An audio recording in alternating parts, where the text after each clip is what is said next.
Folks, welcome back. 2022 Rudy doesn't screw around. No 10-minute videos anymore. Who cares about the ads? We get right into it. Today, I just want to give you guys something that I think about that nobody else does, nobody cares about, nobody spends all night sitting naked in a room staring at screens and reserve lists. Let me explain something to you all. Alliances, the end of the 90s, okay? Alliances, do we have an alliance box right here? This right here. Alliances. This set, let me comment something real quick to everybody around here, okay? We're going to add him up there. We're going to put him in that little corner. Don't you tell anybody about my alliance box. Do you know Alliance is a 144 card set? You know there's like 46 rares or 45 rares in Alliances? You guys want to know what the kicker is? Let me whisper this like I'm creepy behind you in the bathroom.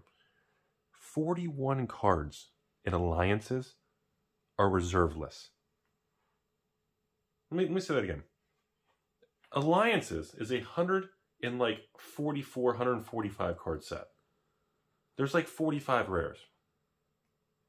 There are 41 reserveless cards in Alliances. Did you know, using TCG Mid, because I use TCG Mid as a barometer for value on single cards and old product, because it skews higher towards near mint light play, where TCG Market isn't really accurate for old cards, because it skews downwards because most old cards are in bad condition, lowering the average on the market price. New product, you always use TCG Market. Did you guys know, using TCG Mid, like the expected value of opening a box of Alliances is almost $1,000? In the sealed boxes, average around 3,000 to 4,000. That's a multiple of about 3, maybe 4, 3.5. So the cards in the box, raw, assuming no weird shenanigans, keep in mind, of those reserveless cards of 41, Force of Will, the most iconic big bad boy of Alliances, isn't even reserveless. It's not even talking about that card.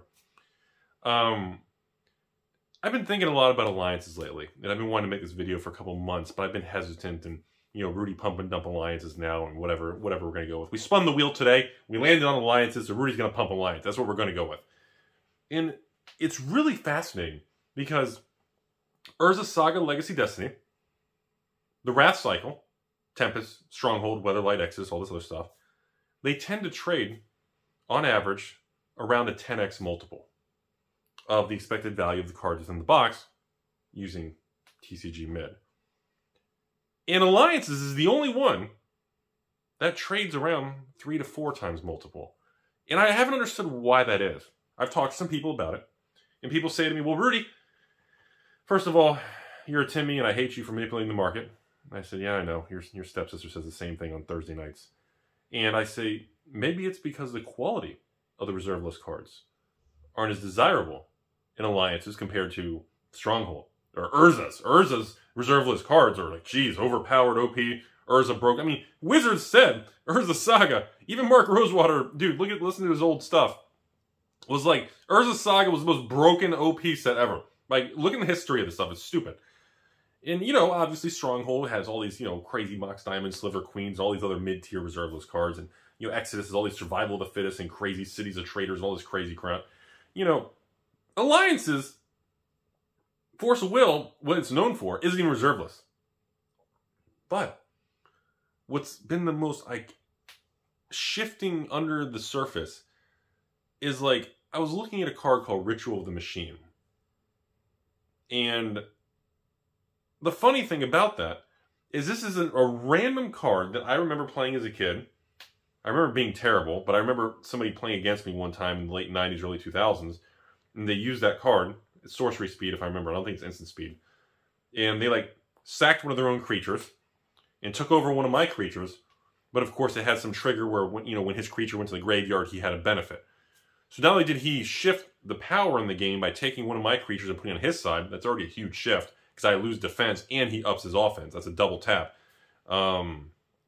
He actually destroyed some weak, crappy creature that, of course, when it triggered to some graveyard dredge, crazy, some sort of connection to something else, and interactions, and synergy, and blah, blah, blah. And I look back, and I'm like, when did Ritual of the Machine become like a $20+ card? Like, I used to throw that card in, like, bulk bins. Like, in my Alliance bulk section, the warehouse, where I have probably, I don't know, who knows, 5,000 Alliance random cards, there's got to be God knows how many of those sitting in there. And now I'm like, that's a $20 card. And then I started digging more in alliances. And I was like, man, there's like 41 reserve list cards. There's only like 46 rares or 45 rare, whatever. There's like 45 rares in the set. And almost every one of those is reserve list, if every one, maybe one. And I'm like, so none of these are reprintable. They're very old. The box prices feel distorted. It's like the cheapest multiple in variety. And again, you know, people will argue, well, Rudy, there's more alliances. That's why the multiple is lower. There's a lot less Exodus and Stronghold. You know, there's all kinds of rationale, which they all have truth to them. And I can't really disagree with that. But I'm sitting here going, what does this mean long term? Because there's been a lot of conversations with patrons lately where the patrons are like, you know, Rudy, I was thinking about buying a box of Revised for like $13,000 on eBay. I was like, that's a big hefty number, man. Like that's $13,000 is more than I can eat worth of tacos in at least 1 or 2 days. And they said, well, Rudy, is that worth that? I mean, is a Revised box going to go to $20,000 or $30,000 or $40,000 for Revised? And my response is usually no. But those are the two favorite words. No, but a giant but. I like both of those things. They're not mutually exclusive. And you sit back and you say, years ago, I remember when I was buying my Urza's Legacy position, sealed Urza's boxes, and I was paying $400, $500, $600, $700 a box because I thought they were worth $1,000 a box. My price target, as you guys know, in 2016, 2017, you can go on this YouTube channel and you can type in Alpha Investments on YouTube, space, Urza's Legacy. And I said Urza's Legacy boxes should be, what did I say? I think I said $2,000 a box, didn't I? Or was that Bazaar Baghdad? I don't remember. Or $5,000?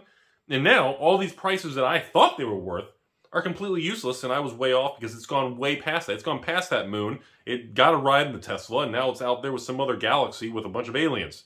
You know they're out there. You know the aliens are watching. And, you know, I don't know what that means. I don't know what it means for products like alliances. A lot of people feel at $3,500 a box, why would you pay that?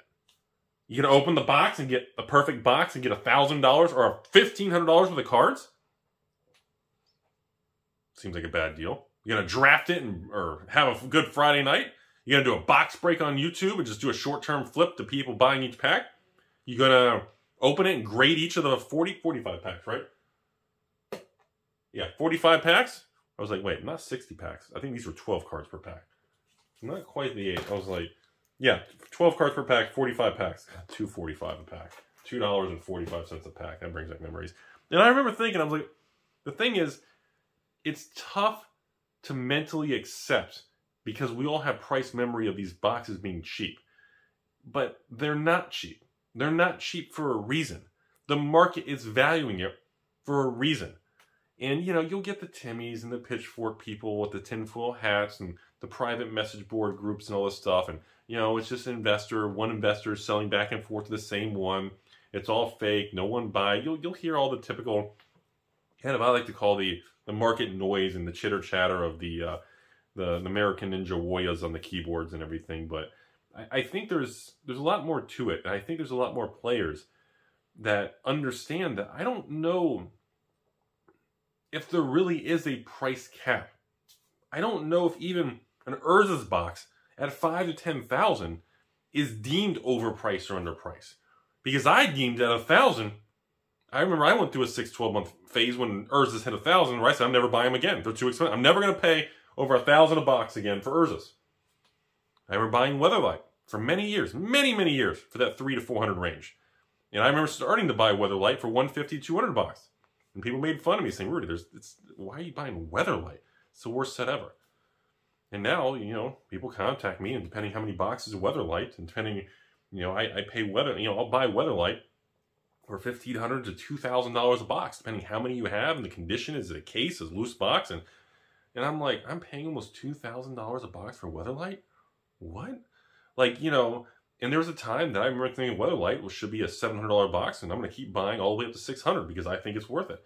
And that's how quick you can be wrong, and you have to rewire your thoughts. So today, to wrap this video up, I'm trying to tell you all that I've been spending a lot of time thinking about alliances because it's such a funky product, and nobody's giving it the attention it deserves. There's so many weird things, and I had no idea until I was really crunching numbers. And like one night, I spent 3 hours researching alliances, quantity, looking at what's available, sold listings, looking at the cards, looking at the history of each card, looking at interactions, researching what people are talking about, you know, bouncing ideas of other people. And I was like, the things that blew my mind was this 145 card set with like 45 rares and 41 cards are reserve list.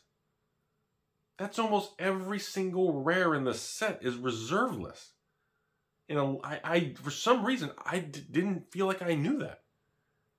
I don't know what that means.